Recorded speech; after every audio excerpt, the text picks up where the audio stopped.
tidak izin. Bu, dijatuhin handphone saya. Udah di sana, harus ditebus dulu 1,2. Nah, dia ngomong seperti apa kalau pendampingan dengan wartawan? Katanya apa? Katanya sih nggak boleh, itu haram.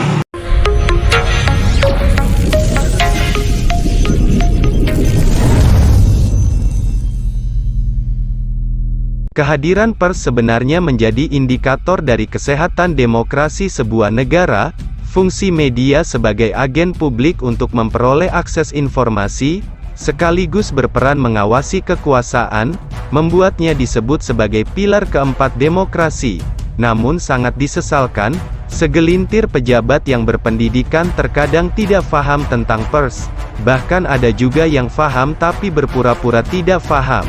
Seperti yang dilakukan pemilik Yayasan Pendidikan Tunas Bangsa, Yiane Tania Febriane, yang memperlihatkan perilaku sangat kurang memiliki etik sebagai seorang kepala Yayasan Pendidikan terhadap wartawan tabloid pilarpost.com ketika sedang melakukan tugas jurnalisnya, pada Selasa, tanggal 30 November tahun 2021, bukannya mendapatkan jawaban dari konfirmasi terkait penahanan ijazah siswa, Yiane malah mengusir wartawan keluar dari lingkungan sekolah SMK Tunas Bangsa yang berlokasi di Jalan Haji Gopur, nomor 162, Desa Tani Mulia, Kecamatan Ngamprah, Kabupaten Bandung Barat, KBB. Bahkan yang lebih parahnya lagi, pada saat wartawan mengambil gambar video, Yiane malah membentak, menunjuk-nunjuk muka wartawan hingga berupaya merampas handphone wartawan sampai terjatuh. Ya, narasumber diintervensi nih.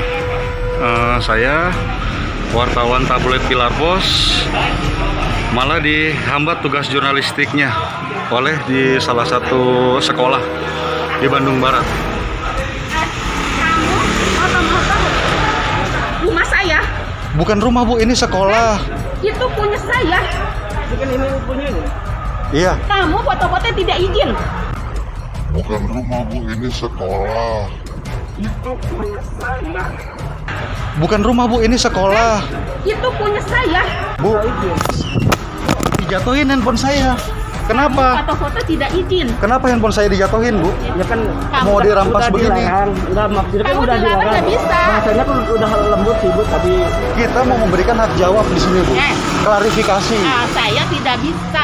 Dalam rekaman video berdurasi 1 menit 53 detik itu juga terlihat jelas, sosok kepala Yayasan Pendidikan Tunas Bangsa beserta beberapa guru mengintimidasi dan mengintervensi alumni SMK Tunas Bangsa, jurusan Permesinan kelulusan angkatan tahun 2009/2010 yang ijazahnya masih ditahan oleh pihak sekolah atas dasar belum melunasi administrasi yang belum dibayarkan, dan mengatakan bahwa didampingi oleh wartawan itu hukumnya haram.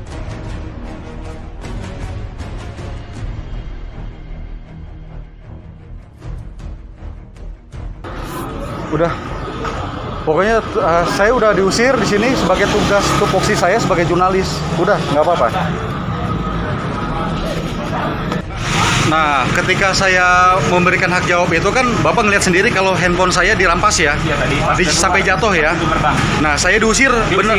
Saya diusir ya sebagai wartawan ya. Iya. Padahal saya kan memberikan klarifikasi hak jawab. Iya, hanya membantu. Membantu memfasilitasi untuk supaya dapat ijazahnya. Biar keluar.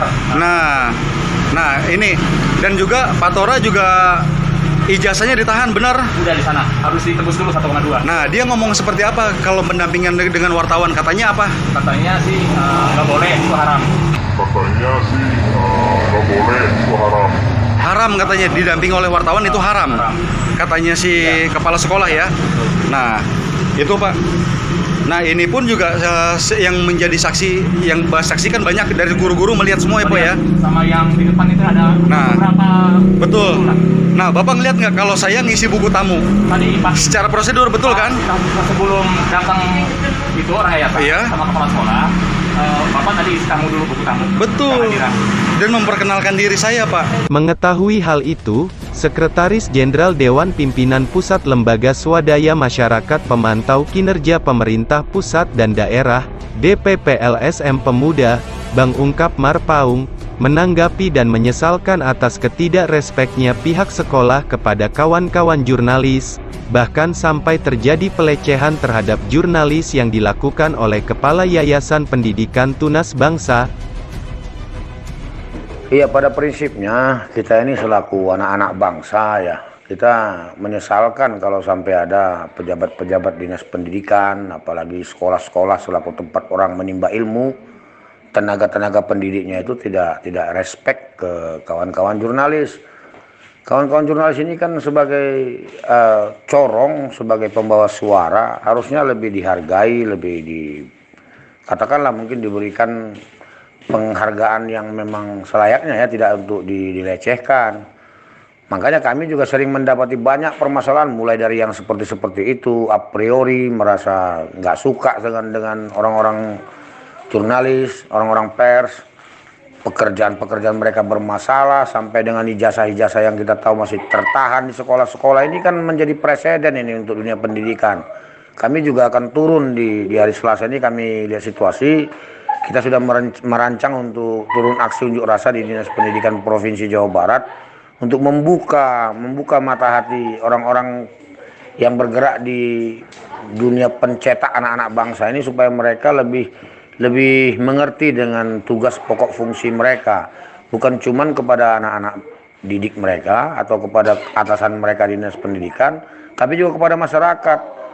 Kawan-kawan jurnalis ini kan sebagai corong pembawa berita masyarakat, harus lebih dihargai, mereka harus lebih respons, mereka harus lebih menerima dengan positif segala apa yang menjadi masukan dari kawan-kawan jurnalis, karena kawan-kawan wartawan ini kan yang tahu di lapangan bagaimana segala permasalahan. Jadi kami secara garis besar prihatin ya dengan kejadian ini. Ada kawan-kawan jurnalis yang memang sebagai mungkin memberikan masukan dianggap tidak bagus, apalagi sampai dilecehkan ya. Ini bagi kita presiden buruk, ini harus segera dibongkar. Orang-orang yang di sekolah itu sebenarnya harus diproses itu secara etika, kalau perlu secara hukum.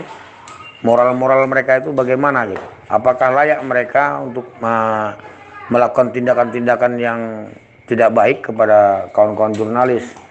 Jadi harapan kita ini bisa dibuka kepada publik. Mereka harus bertanggung jawab dengan apa yang mereka lakukan, karena mereka ini sebagai orang-orang yang terdepan dalam mencetak generasi-generasi bangsa yang nantinya bagus, berprestasi dan positif. Kalau mereka saja sudah tidak positif, apalagi ada anak yang mereka cetak, kan begitu. Jadi itu mungkin statement kita. Saya mewakili lembaga pemantau kinerja pemerintah pusat dan daerah. Saya merasa prihatin, kami merasa prihatin, dan ini kami harap agar nantinya bisa diproses lebih lanjut oleh pihak-pihak berwenang, baik di Dinas Pendidikan, di pemerintah Provinsi Jawa Barat, maupun ke ranah hukumnya begitu.